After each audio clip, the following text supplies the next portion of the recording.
क्योंकि लोग ये सोचते हैं कि मौलवी साहब को अगर हम साथ ले जाएंगे तो वो हमारी बात अच्छे से रख पाएंगे, हमारी नुमाइंदगी कर पाएंगे, हमारी क़यादत कर पाएंगे। ये जो विश्वास लोगों का आपके ऊपर है, इसी को देखते हुए, इसी का एहसास करते हुए हमने ये वाजिब समझा कि इस हिस्से को, समाज के इस अहम आयाम को हम अपने जंग में क्यों न शामिल करें। क्योंकि जैसे कि पहले भी बताया गया है कि ड्रग्स के खिलाफ जो जंग है वो दो आयामों में लड़ी जा रही है। एक, सप्लाई साइड को कम कर, कि ड्रग्स का सप्लाई ही ना हो। उसमें जो अहम रोल है वो महकमा पुलिस का है, और उस पर बहुत सारी बातें आज तक कही गई कि महकमा पुलिस, खास तौर पे बारामूला पुलिस ने किस तरीके से अपना काम पिछले गुज़श्ता 8 महीनों में किया है। आपकी जानकारी के लिए मुख्तसर अल्फाजों में ये मैं बता दूं कि आज तक बारामूला पुलिस ने इस साल के 8 महीनों में 225 से ज़्यादा FIRs NDPS एक्ट के तहत रजिस्टर किए हैं, जिसमें 350 से ज़्यादा ड्रग पेडलर्स जेरबंद हुए। 60 से ज़्यादा ड्रग पेडलर्स ऐसे हैं जिनके खिलाफ हमने ड्रग्स का PSA किया, और वो सब जो है वो सब हार्डकोर ड्रग पेडलर्स है, नामी गिरामी, जिन्होंने बड़े सालों से प्रॉपर्टियां बनाई, लाखों करोड़ों का ड्रग बेचा, बहुत सी जिंदगियां खराब की। ऐसे 60 से ज्यादा ड्रग पेडलर्स आज कोत बलवाल जेल में सड़ रहे हैं। अनगिनत ड्रग पेडलरों की प्रॉपर्टियां हमने फ्रीज, जिसकी कुल मालियत 2-2.5 करोड़ से ज्यादा होगी। किसी का रिहायशी घर, किसी की जमीन, किसी की गाड़ी, किसी का बैंक अकाउंट, किसी के घर में जो बरामद हुई कैश, मुख्तलिफ तरीके की प्रॉपर्टीज जो है बारामूला पुलिस ने सीज की। हमारा आए दिन ये मकसद होता है कि कोई भी क्यों ना, अगर वो ड्रग्स के गोरखधंधे में मुलव्वस है तो वो बख्शा नहीं जाना चाहिए। और उसके लिए आप अगर न्यूज़पेपर या सोशल मीडिया पढ़ते होंगे तो आप देखेंगे कोई दिन ऐसा नहीं जाता है, मैं बड़ी फख्र के साथ ये कहता हूं कि कोई दिन ऐसा नहीं जाता है कि बारामूला पुलिस ने किसी ड्रग पेडलर को ना पकड़ा। कभी बारामूला में, कभी ऊड़ी में, पटन में, सोपोर के किसी नेबरिंग इलाके में, कभी क्रीरी में, टंगमर में, कुंजर में, कहीं ना कहीं जो है ड्रग पेडलर पकड़ा जाता है। ड्रग्स मंशियात का जो भी उसके पास सामान होता है वो जब्त किया जाता है, और कार्रवाई जो है, ये कार्रवाई दिन रात चलती रहती है। ये हो गया सप्लाई साइड को कम करने का हमारा तरीका। पुलिस का तरीका यही है, ड्रग पेडलर को पकड़ना, सामान जब्त करना, कोर्ट के सामने पेश करना, तफ्तीश करना, चालान करना, और उसको कानून के कटघरे में खड़ा करना। लेकिन जब ये काम हम रोज करते आए, महीनों से लगातार दिन रात ये मेहनत करते आए, तब हमें ये महसूस हुआ कि सिर्फ सप्लाई को रोकने से भर मसला हल होने वाला नहीं है। इसके लिए दूसरा आयाम जो है डिमांड को कम करना, कि जब कोई ड्रग्स की डिमांड ही नहीं करेगा तो सप्लाई वाला लाके बेचेगा किसको। ये बहुत ही इकोनॉमिक्स जिसको हम कहते हैं, बहुत ही फंडामेंटल इकोनॉमिक्स है, सप्लाई और डिमांड। जितनी डिमांड बढ़ेगी सप्लाई बढ़ेगा, प्राइसेस भी बढ़ेंगे।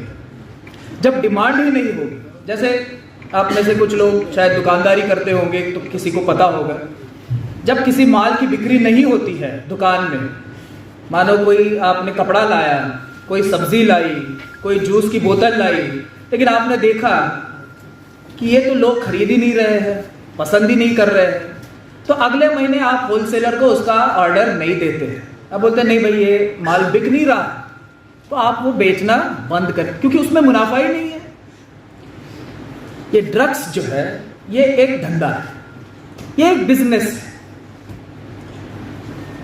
अगर यही फंडामेंटल लॉ हम ड्रग्स के मामले में भी अप्लाई करें तो हमें ये एहसास हो जाएगा, जो मैं बात आपको कह रहा हूं उसका, कि जब समाज में ड्रग्स का डिमांड ही नहीं होगा तो वो ड्रग्स बेचने वाला जो धंधा करने वाला जो है वो ड्रग्स बेचेगा ही नहीं, क्योंकि उसमें उसको मुनाफा ही नहीं। आज क्या है, आज की परिस्थिति क्या है? अगर वो 1000 रुपए में ड्रग्स लाता है 1 ग्राम, तो 10,000 में खरीदने वाला भी ग्राहक उसके सामने है। ये मुनाफा देने वाला धंधा है, और जो मुनाफा वाला धंधा होगा उसमें अगर आप एक दुकानदार को बंद कर दोगे, दूसरा खड़ा हो जाएगा, दूसरे को बंद कर दो, तीसरा खड़ा हो जाएगा।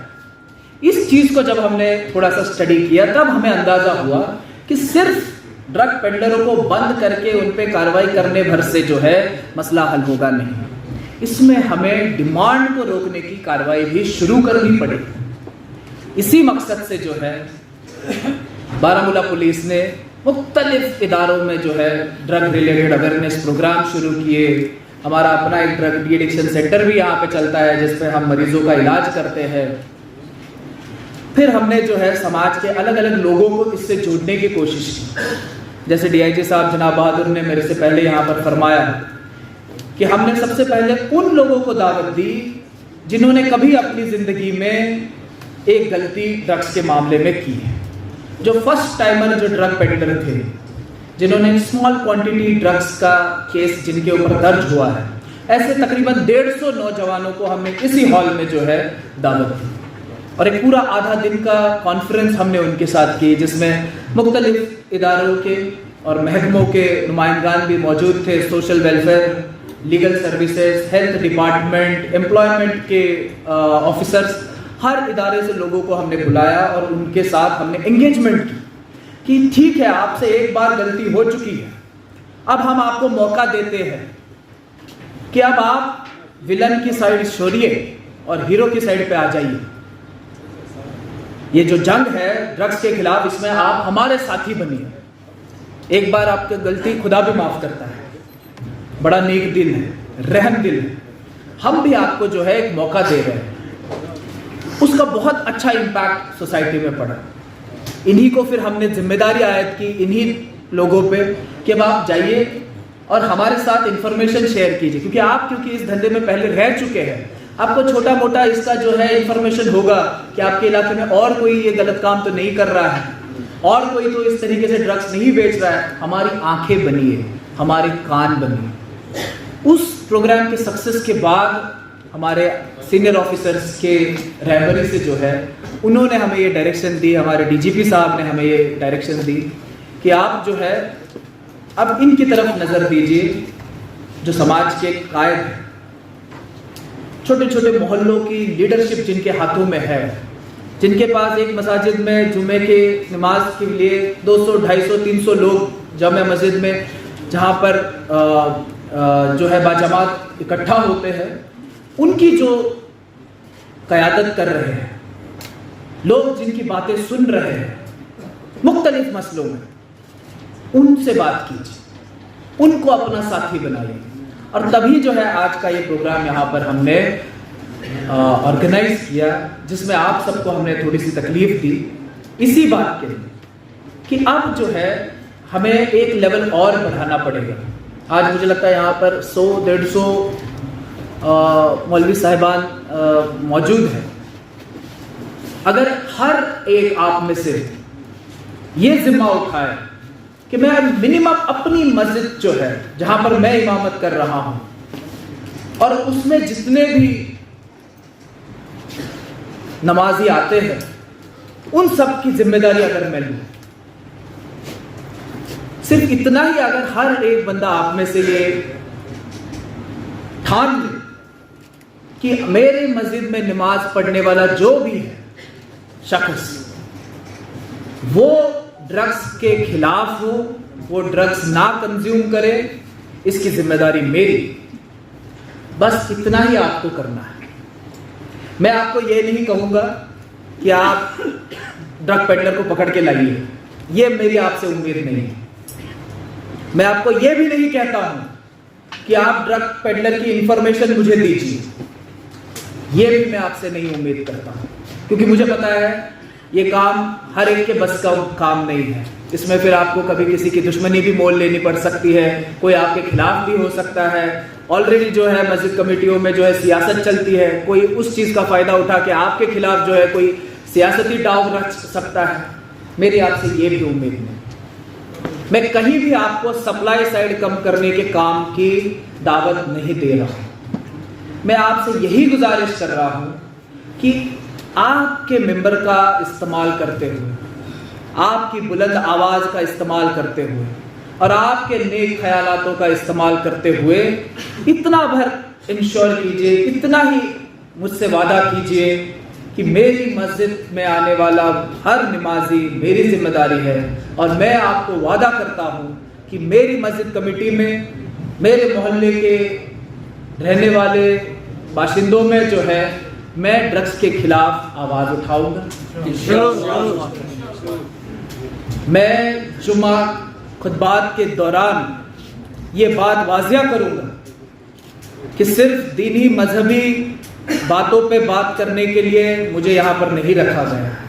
मेरी जिम्मेदारी है कि मैं लोगों को सही राह दिखाऊं, अगर वो गलत राह पे चल रहे हैं तो उसको कान पकड़ के सही राह पर ले आऊं।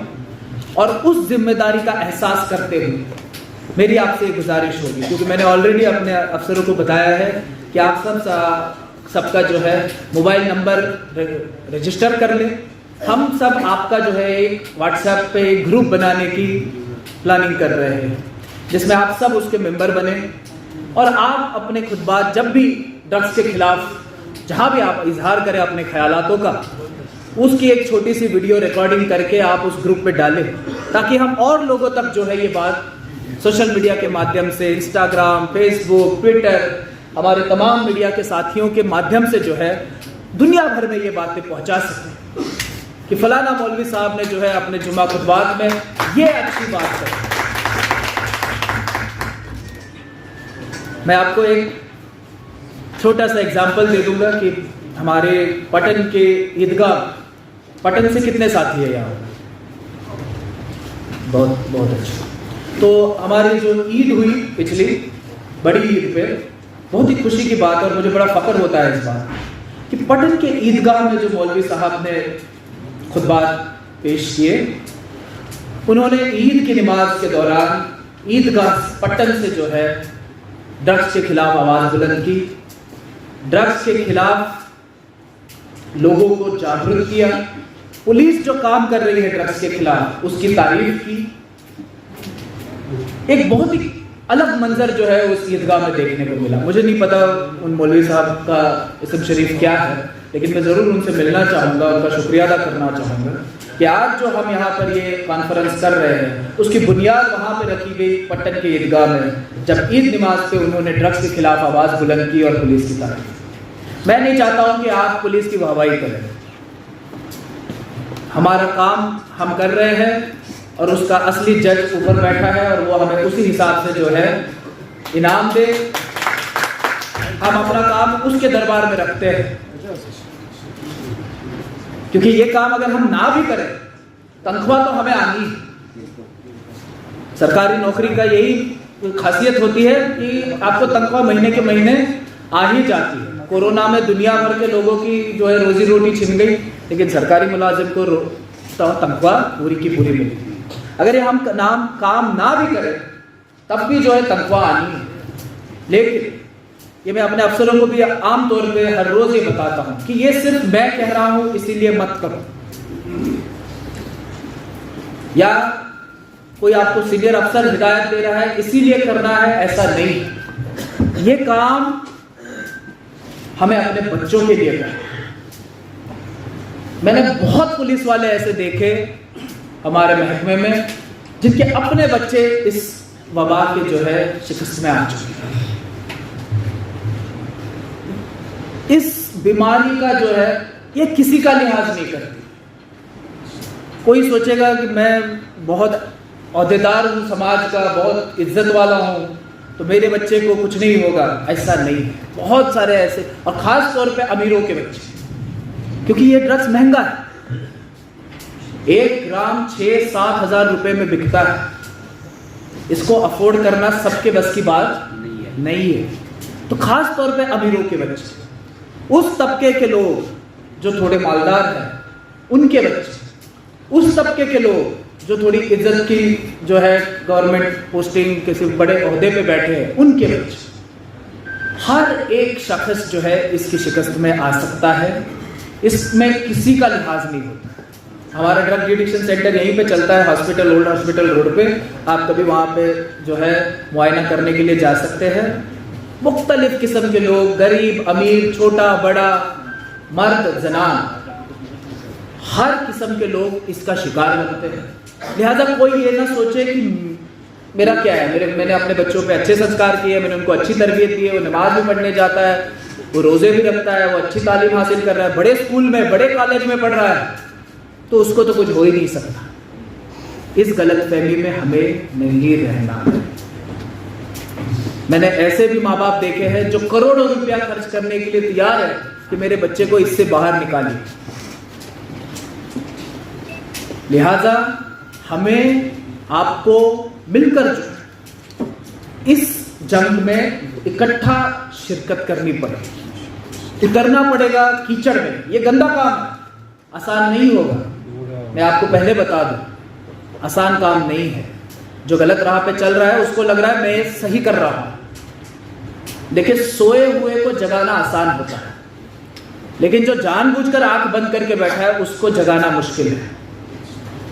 आपको उसको जगाना है। उसको पता है, जो ड्रग वाले एडिक्ट जो होते हैं, जिनसे जब हम उनसे बात करते हैं, जब वो नशे की हालत में नहीं होते, वो बोलते हैं कि सर मेरे को पता है मैं क्या कर रहा हूं। उसका पूरा हाथ छलनी हो गया होता है ड्रग के इंजेक्शन ले लेके, और उसको इस बात का एहसास होता है कि मैं गलत कर रहा हूं। लेकिन जब उसको तलब आती है, जब उस नशे की हालत में वो होता है, फिर वो कहीं आगे पीछे नहीं देखता। हम ड्रग पे जो पीने वाला होता है या ड्रग कंज्यूम करने वाला होता है, उसको थाने में नहीं रख सकते हैं। वो सलाखों से अपना सर पटकता है, बगल में जो कोई और मुल्जिम होगा उसके साथ लड़ता है, क्योंकि जब वो उस तलब में आ जाता है, उसके इन्फ्लुएंस में आ जाता है, उसको कोई होश नहीं होता।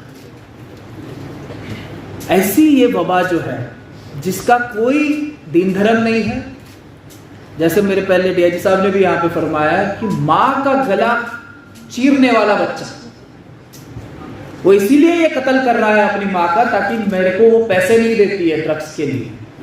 और ये कोई कहानी नहीं है, ये हकीकत है, और ये हमारे ही जिले में हुआ है। रेवेन्यू डिस्ट्रिक्ट बारामुल्ला के ही हदूद में ये हुआ है। ये जुर्म बहुत ही घिनौना, शर्मनाक। लिहाजा कोई इस तरीके से गलतफहमी में बैठे कि मुझे